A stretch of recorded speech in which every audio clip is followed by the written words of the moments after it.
आज शनिवार का दिन है जिस दिन अपन इस दरिद्रता से मिलने के लिए पीपल के पेड़ के नीचे आए हैं। हिंदू धर्म में ये दिन पीपल के वृक्ष के लिए पूजनीय होगा। जो भी शनिवार के दिन पीपल के वृक्ष की पूजन करेगा, दूध चढ़ाएगा या मिष्ठान का भोग लगाएगा, लक्ष्मी और नारायण उसके घर में प्रवेश कर जाएगा। लक्ष्मी और नारायण उसके घर में प्रवेश करेगा। पुराण की कथा कह रही है कि दुनिया के सारे तीर्थ नहीं जा सकते, पृथ्वी की सारी नदियों में स्नान नहीं कर सकते, पवित्र नदियों में आप स्नान नहीं कर सकते, या किसी भी तीर्थ में जाकर एक रात्रि भी विश्राम नहीं कर सकते, या हमने जिंदगी में कोई दान करा ना करा, कोई पुण्य करा ना करा, कोई सत्कर्म करा ना करा, कोई शास्त्र पढ़ा ना पढ़ा, कोई शास्त्र सुना ना सुना, उसके बाद भी शिव महापुराण की कथा कहती है कि एक दिन में अगर मात्र एक बार भी आप शंकर के शिवालय में प्रवेश कर गए या मंदिर में प्रवेश कर गए तो सारे तीर्थ, सारी नदियां, सारे सरोवर, सारी बावड़ी, सारे तालाब, सारे कुंड के स्नान का पुण्य, दान का पुण्य प्राप्त हो जाता है।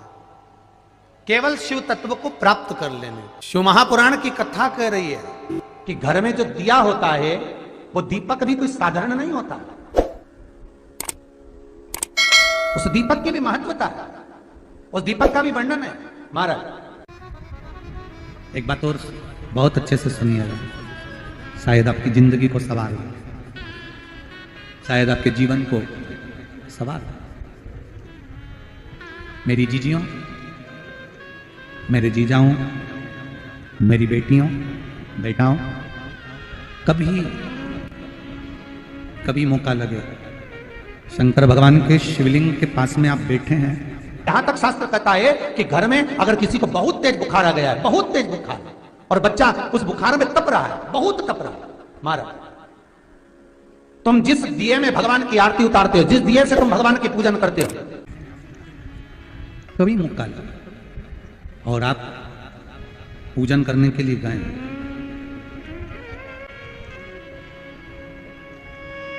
कभी पूजन करने के लिए, और आपको शंकर भगवान के शिवलिंग के पास में या शंकर भगवान के शिवलिंग के ऊपर कनेर का अगर पीला फूल देखा है ना आप लोगों ने, अरे बोलो तो जम के, देखा है? कनेर का यदि पीला फूल शिवलिंग के आसपास में या शंकर भगवान के ऊपर कहीं रखा हुआ भी दिख जाए, विषम परिस्थिति हो, बहुत हिम्मत ना हारते हो, तभी भगवान अकेले में एकांत में आप पहुंचे उनके पूजन के लिए, कनेर का पुष्प वहां रखा है, चाहे वो जलाधारी पर रखा हो, चाहे वो शिवलिंग के पास में रखा हो, शिवलिंग पर रखा हो, उस कनेर के पुष्प को अगर आप 5 जगह का स्पर्श कराकर अपने हृदय की बात कहकर वापिस महादेव को समर्पित कर देते हो तो भी मेरा महादेव तुम्हारे दुख का निवारण कर देगा। अब वो 5 स्थान,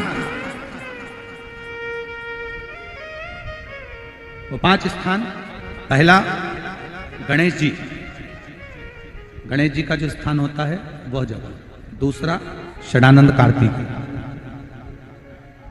तीसरा अशोक सुंदरी वाला स्थान, चौथा जलाधारी जो ऊपर से बूंद बूंद जल नीचे गिरा रही है, जया, विषहरा, शामली बारी, दौतली, देव, शंकर जी की 5 बेटियों का, और 5वें नंबर का है शंकर भगवान के, जो कैसे वर्णन किया जाए, त्रिशूल के 3 भाग होते हैं।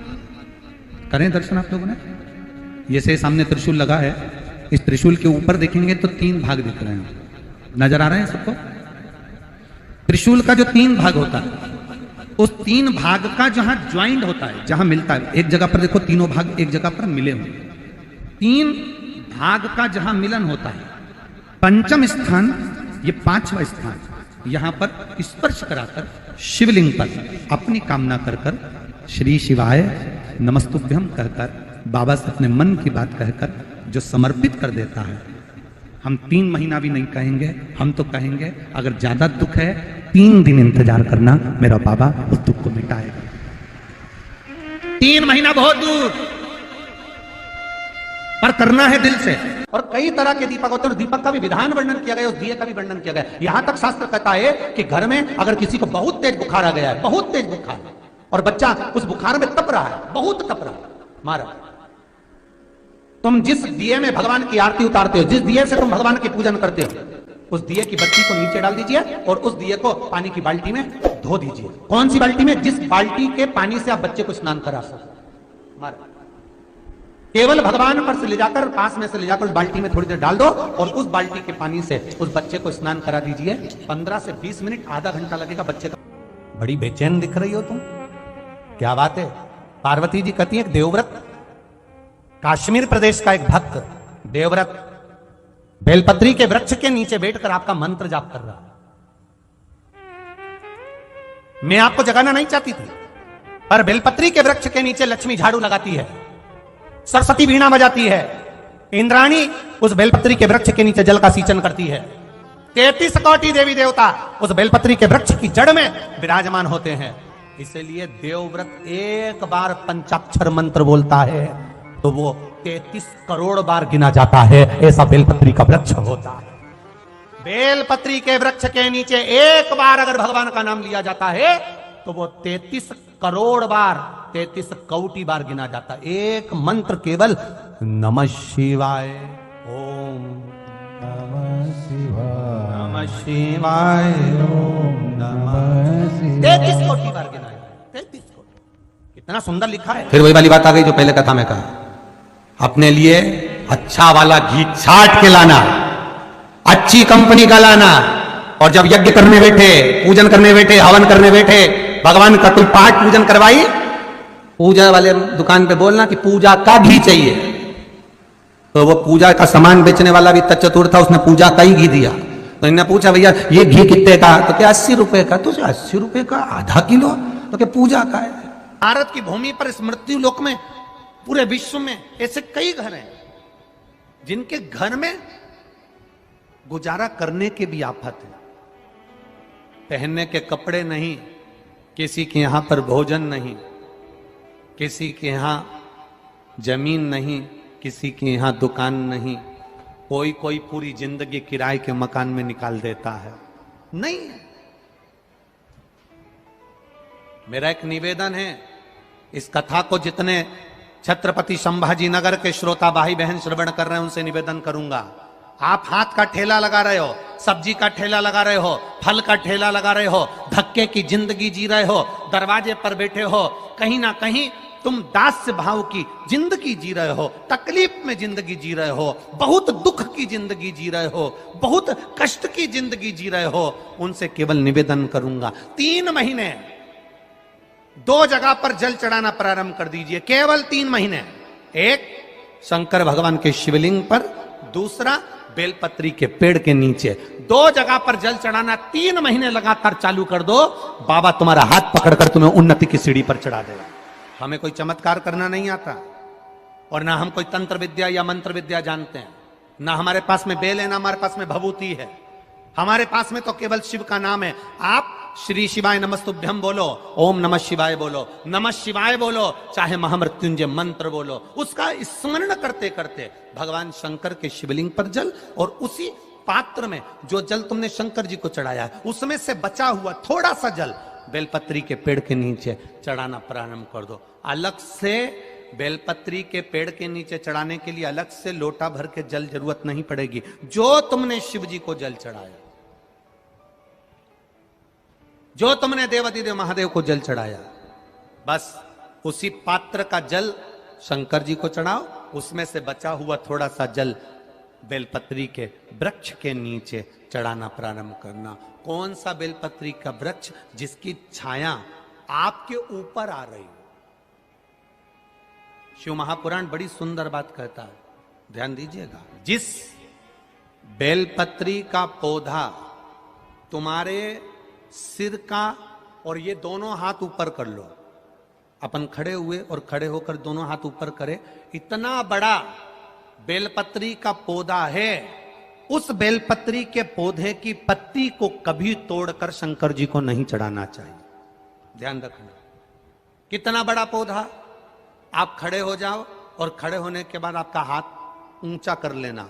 इतना बड़ा पौधा है, उस पौधे की पत्ती बेलपत्री को तोड़कर शंकर भगवान को कभी नहीं चढ़ाना। शंकर भगवान को उस बेलपत्री को, उस वृक्ष की पत्ती को तोड़ना चाहिए जो वृक्ष तुम्हारे हाथ से थोड़ा सा ऊंचा हो, जिसके लिए तुम्हें हाथ और ऊंचा करना पड़ रहा हो। जैसे एक बच्चा अपनी मां की गोद में बैठने के लिए दोनों हाथों से उचकता है, आवाज लगाता है, उचकता है, आवाज लगाता है, हाथ ऊपर करता है, तो मां उस बच्चे को गोदी में ले लेती है। उसी तरह उस बेलपत्री के वृक्ष की पत्ती तोड़ना चाहिए जिसने थोड़ी उन्नति कर ली हो, जो थोड़ा ऊंचा हो गया हो। तुम उसको पाने का प्रयास करो तो भगवान भी तुम्हें अपनी गोदी में ले ले। ऐसे वृक्ष की पत्ती तोड़। अब तुम छोटा सा पौधा, बिल्कुल जरा सा पौधा, उसी की पत्ती तोड़कर महादेव को चढ़ाओगे, ये श्रेष्ठता नहीं। यदि बेलपत्री का पेड़ आपके यहाँ है और मान लो कई लोग बेलपत्री गमले में लगाते हैं या छत के ऊपर लगा देते हैं, बेलपत्री का वृक्ष जो होना चाहिए वो घर के ठीक पीछे के भाग में, पीछे के भाग। या बेलपत्री का वृक्ष अगर पीछे नहीं है तो आप अपने घर से जब बाहर निकलते हैं तो राइट हैंड की ओर बेलपत्री का वृक्ष होना चाहिए। आप जब घर से प्रवेश कर रहे हैं, बाहर की ओर नहीं कर रहे, वो सुख का अनुभव करा। यदि घर से निकलते समय बेलपत्री का पेड़ लेफ्ट में अगर आता है, आप जिस घर से निकल रहे हो लेफ्ट में अगर बेलपत्री का पेड़ आता है तो आप 1 रुपए कमाएंगे, 1.25 रुपए खर्च होगा, पैसा हाथ में टिकेगा नहीं। घर में 10 लोग भी कमा रहे हैं तो पैसा घर में दिखेगा नहीं, आएगा जरूर, सारे काम होंगे पर टिकेगा नहीं। यदि लेफ्ट में, राइट भाग का बेलपत्री सुख का अनुभव। बेलपत्री का वृक्ष घर में लगाओ तो घर के पीछे के हिस्से में लगाना चाहिए, और ऐसी जगह नहीं लगाना कि जहां पर बेलपत्र में गंदा पानी जाए या कोई गंदी वस्तु उसके नीचे पड़े। 33 करोड़ देवी देवता बेलपत्री के पेड़ के नीचे सोमवार के दिन, कोई रविवार के दिन, कोई मंगलवार, कोई बुधवार, कोई गुरुवार, कोई शुक्रवार, कोई शनिवार के दिन बेलपत्री के नीचे आकर 33 करोड़ देवी देवता हो तप करते हैं, साधना करते हैं। बेलपत्री के पेड़ का बड़ा प्रमाण है। एक बेलपत्री ऐसी होती है जो कि शंकर पर अगर चढ़ी हुई है तो वापिस उतार कर धोकर फिर शिव को चढ़ा सकते। किसी व्यक्ति से कोई काम करवाना है, वो काम नहीं कर रहा, कोई फाइल आगे नहीं बढ़ रही है, कोई कार्य अटक रहा है, या फिर कहीं रुपया पैसा अटक गया हो, नहीं निकल रहा हो, तो एक जल के पात्र में जल भरकर 5 बेलपत्री शिव जी को समर्पित कर कुंदकेश्वर महादेव का नाम लेकर एक सफेद पुष्प बेलपत्री के ऊपर जो शिव जी को चढ़ाई है उस पर समर्पित कर जल जो लेकर गए हो, अपनी उस कामना को कर कि मेरा ये कार्य अटक रहा है, ये कार्य नहीं हो रहा, कुंदकेश्वर महादेव का नाम लेकर धीरे धीरे जल की धार चढ़ाइए। और एक बात हमेशा याद रखना, फिर निवेदन कर रहे हैं, अच्छे से समझ लेना, शंकर जी पर जब जल चढ़ता है, शिव जी का जब अभिषेक होता है, शंकर जी पर जब जल चढ़ाया जाता है, दूध चढ़ाओ, जल चढ़ाओ, कुछ भी चढ़ाओ, पर एक बात का स्मरण अपने जीवन में होना कि इतने ऊपर से मत चढ़ाना कि जल चढ़े और छींटे आपके ऊपर आए। बहुत ध्यान दीजिएगा। हाँ, तो यहां तक वर्णन करा गया है कि शंकर जी का जल चढ़ा हुआ जहां से बहकर जाता है ना, उसको लांगा तक नहीं जाता। यहाँ लांगते हैं क्या? नहीं ना, परिक्रमा भी करेंगे तो वहीं से लौट कर वापिस इधर जाएंगे। शिव जी का जहां से जल बहकर जा रहा हो, चढ़ा हुआ जल जहां से बहकर जा रहा हो, उसको लांगा तक नहीं जाता। और कई लोग बड़े बड़े आनंद में शंकर जी पे इतनी ऊपर से जल चढ़ाएंगे तो वो छींटे पूरे अपने ऊपर आना चाहिए, शरीर पर आना चाहिए। नहीं नहीं, उसका दोष है हमारा, उसका दोष है। आप भगवान को अगर जल चढ़ाओ, दूध चढ़ाओ, तो मान लो अगर जैसे एक सरल भाषा में समझ लो और अच्छे से, कि जैसे ये शिवलिंग है, शंकर जी का ये शिवलिंग है। और आप जल चढ़ा रहे हो तो इतनी ऊपर से छोड़ोगे तो पानी का छींटा तो अपने ऊपर आएगा, पर वही जल, वही दूध, वही सामग्री आप शिवलिंग से थोड़ी सी दूरी बनाकर अगर आप समर्पित करेंगे तो बाबा उसको स्वीकार भी करता है और आनंद की अनुभूति भी होती है। कार्य में सिद्धता भी आती है, कार्य में उसकी सिद्धता भी